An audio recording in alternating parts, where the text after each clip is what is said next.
Seeing only a blank or black screen on your Toshiba WT10 tablet, we will repair startup issues, restore damaged system files, and walk through recovery methods that bring the device back to normal function. A lot of errors pertain to this problem, and we're going to go ahead and jump into what should hopefully be a pretty straightforward process, guys. And we're going to go ahead and jump right into it. First thing I'd recommend doing would be to actually go ahead and boot to the troubleshooting utility on Windows 11. So if you do a hard power off 3 times in a row, Windows should automatically attempt to launch the startup repair utility. And if it doesn't find anything, it will give you the option to select advanced settings, in which case it will take you to a screen that looks like this. Now, if it does not take you to a screen that looks like this, or you're unable to get to that, you can also download the Windows 10 Media Creation Utility, or Windows 11. They probably will make a creation utility for Windows 11 at some point. And it doesn't really matter, you can actually run the Windows 10 utility on Windows 11 as far as I'm aware. And you should be able to run the troubleshooting utilities built in within it. So you just would go ahead and download it to an ISO file and then burn it to a DVD or USB. It'd have to be about 4 gigabytes or more. It couldn't be a small USB flash drive, and it couldn't be a CD. It'd have to be a DVD. And then you'd boot your computer from it. So depending on the computer manufacturer, you'd have to tap a different key on your keyboard in order to launch that menu, in order to select what boot drive you want to go off of. So it could be anything between the escape key, F2, F8, F12, for example, and those are the function keys on the top of your keyboard. So you may have to just do a little bit of trial and error. Shouldn't take you more than a couple minutes. Googling it would probably be best before you even begin. But anyway, we're ready to go ahead and jump right into it. So we're on the choose an option page. So these will look very similar whether you're booting from it directly within Windows itself, or if you're plugged in a USB flash drive with the media creation utility installed and you selected the recovery option. So when you are setting up your Windows 11 installation or Windows 10, depending on the drive you're using, there should be an option to repair your computer in the bottom left corner of the dialog window, one of the first screens that comes up. You go ahead and select that, and then it would take you to a troubleshooting screen like you see here. And you want to go ahead and select troubleshoot, reset your PC, or see advanced options. And then there are going to be a whole bunch of options in here that we're going to explore in today's video. The first one, we're going to actually go underneath advanced options and then select startup repair, fix problems that keep Windows from loading. So go ahead and select that first.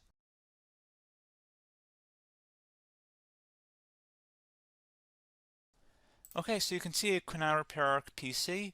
That was our first option we could try. Something else, if we go back into advanced options here and then select troubleshoot, we're going to go underneath advanced options again. You can go ahead and actually access safe mode by selecting startup settings. And then if you select the restart button, you have the option on the screen select safe mode with networking, which will give you a key on the screen. It'll tell you which key to press to enter that. I believe it's the F7 key. It'll do that for you. I'm not going to go over that in today's tutorial because I don't really want to go into safe mode, but you're more than welcome to attempt that by going into here and then selecting restart. Again, it'll launch another screen. It'll say what key do you want to press, and it'll give you like 7 or 8 different options, and you want to select safe mode with networking. There's also an option for a command prompt too, but that's going to be something we're going to cover later in this video, and we don't even have to go through that in order to access it. So that's why I'm not going to really push for that, because unless you know exactly what's causing the problem, you probably don't need to go into safe mode. Unless you're trying to recover files, in which case then you definitely can go into safe mode, but we're trying to actually recover our computer here. So I hope that makes sense. Something else we can also try here as well would be to uninstall updates, remove recently installed quality or feature updates from Windows. So if you go ahead and select that, you can uninstall the latest quality updates, which generally is the more day-to-day updates. Feature updates are the less regularly released ones, like the big ones. I would equate it to service packs in like Windows 7 and Windows Vista and Windows XP. So larger updates that occur once or twice a year at most. And the quality updates are more just a regular update. So probably obviously depend, it'll take longer if you're going to try and uninstall the latest feature update versus quality update. And maybe you don't need to go back that far. So just giving you guys a couple of pointers with that. Something else you can also look at here, and we're going to jump into the command prompt in a little bit, but you can select System Restore, which will use a restore point recorded on your PC to restore Windows. And this is something I would highly recommend here, guys. So select Next. Assuming you have a restore point saved on your computer, you go ahead and select the most recently created one, and you'll select next, and then you'll select the drive. You shouldn't actually have to select the drive. You can scan for affected programs, but we're going to keep it all default here, and then we're going to select finish. So once started, system restore cannot be interrupted. Do you want to continue? I think we're going to select yes. I don't think we have anything better to do on our computer right now, so just give it a moment here to initialize. It will take a couple minutes to run, obviously depending on how large your hard drive is and how much is saved on the system restore point. So just give it a couple minutes here.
System has been restored successfully. We're going to go over a couple different methods in addition to that if that did not work. So I'm just going to pause the video and we're going to start back on the recovery screen that we started with. Okay, so a couple other things we can try here too. If you go back into Troubleshoot, you can select Reset Your PC, while you choose to keep or remove your personal files and then reinstalls Windows. You can select to keep my files, which will remove apps and settings but keeps your personal files. You can also select Remove Everything, which will remove all of your personal files, apps, and settings. So this is more of a factory reset, the second option here. First option, it should not delete all of your personal files. However, it will pretty much clear most of your programs, and keep in mind, there's no guarantee that your information, number one, is even still available and easily recoverable on your computer to the point that you actually would be able to recover anything. And the second point is that there's always a chance that it won't actually recover and it will just do a factory reset anyway. So there's no guarantee that actually would keep your files anyway. So I would recommend trying to get a recovery tool and backing that up first before selecting it anyway. But again, those are a couple different options. And then something else you can try here if you go back to the choose an option. Another option, if you go underneath choose an option and select troubleshoot, advanced options, and now select where it says command prompt. Okay, so the first thing we should do is type our main hard drive here. In most cases, it should be the C drive. So you just do a C colon and then hit enter on your keyboard. So once you're underneath the C drive, we're going to type in dir and then hit enter on your keyboard. It should have program files, users, and Windows all in there. That's how you know you're in the right directory.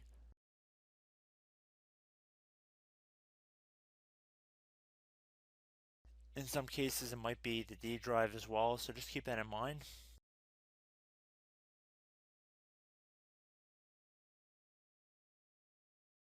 Next thing we're going to do is type in cd space / Windows / system 32 / config, and then you're going to hit enter on your keyboard.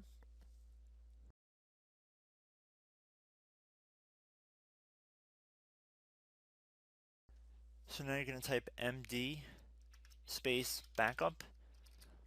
If you've seen other tutorials, it might also say to put down md backup. That's because the backup name is pretty common when you want to back something up. So you can name this whatever you want, doesn't have to be backup. So if you've already made a backup folder in the past, you could do backup 1, for example. So once you're done setting the name you want the backup to be called, hit enter on your keyboard again.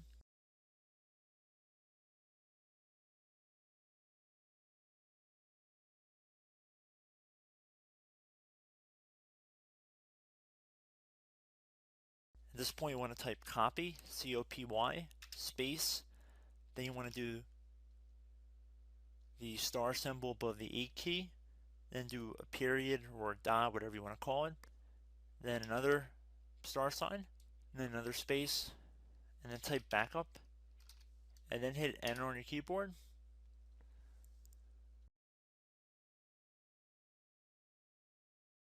Now you want to type CD reg back, R-E-G-B-A-C-K, and then hit enter on your keyboard. So now that we are under the reg back, so now you want to type dir again, and then hit enter.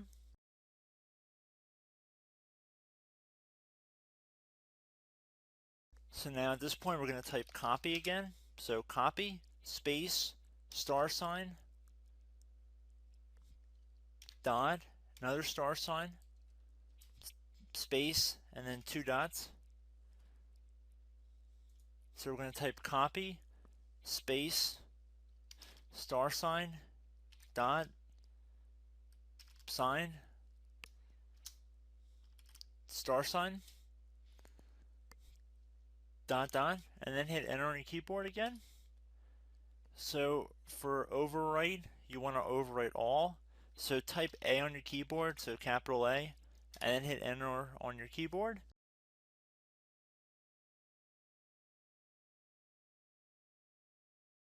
So at this point you should be good to go. You can close out of the command prompt window, and if you accidentally continue to Windows 10 you should be all set.